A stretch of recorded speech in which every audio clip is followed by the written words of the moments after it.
Avrupa'nın açılma sürecine girdiği bir dönemde bizim geride kalmamak için vaka sayılarımızı süratle 5000'in altına indirmeliyiz.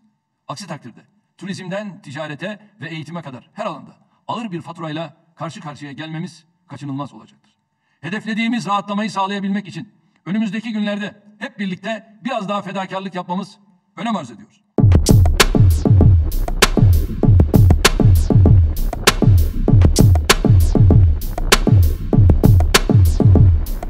Evet arkadaşlar, eşya taşıyordum ve neredeyse 20 gün karantina alacağımı söylediler.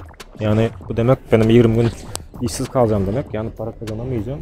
Ben de ekstradan video çekme işlerinden, fotoğraf çekme işlerinden de biraz para kazanıyordum. Artık karantina olduğundan dolayı o da yok. O yüzden benim şu an 2 tane YouTube kanalım var. Birisi Anadolu Medya, diğeri de Türkmen Post. Biraz saymıyorum. Yani 2 tanesi aktif para veren kanalda.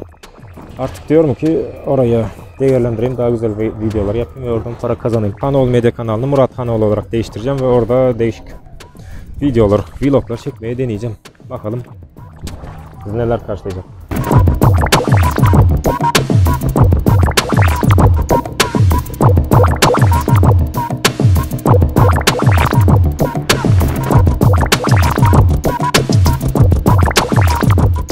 Karantinaya girmeden önce, kapanmadan son bir gün neler yapmam gerektiği konusunda bir düşündüm. Bol bol alışveriş yapmak dedim ama alışverişi günübirlik yaptığımız için A101'im açık. O zaman bol bol gezeceğiz.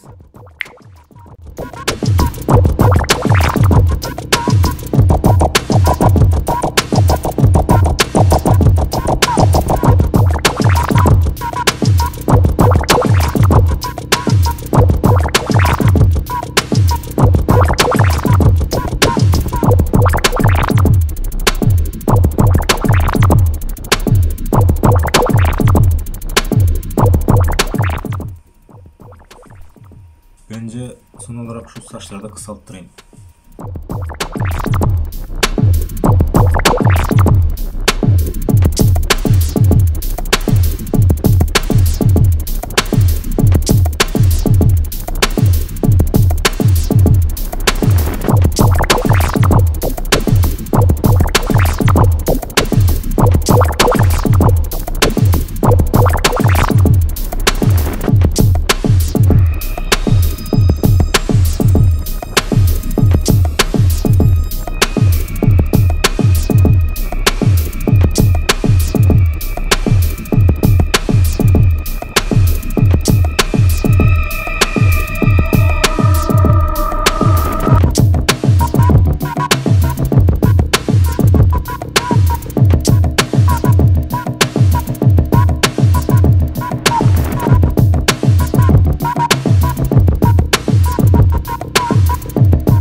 Şimdi yapılması gerekenler listesinde alacaklar istemek.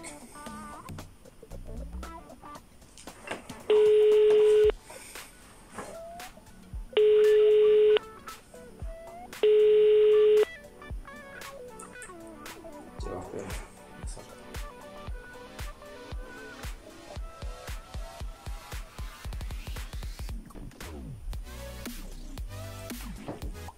Benim olan parayı alamayacağıma göre karantinada aç kalmamak için son gün köleliğe gidiyorum.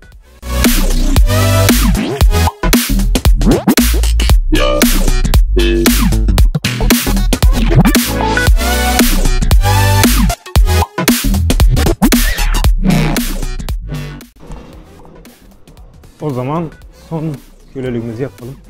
Son gün köleliğimizi yapalım. Aşağı taşıyoruz.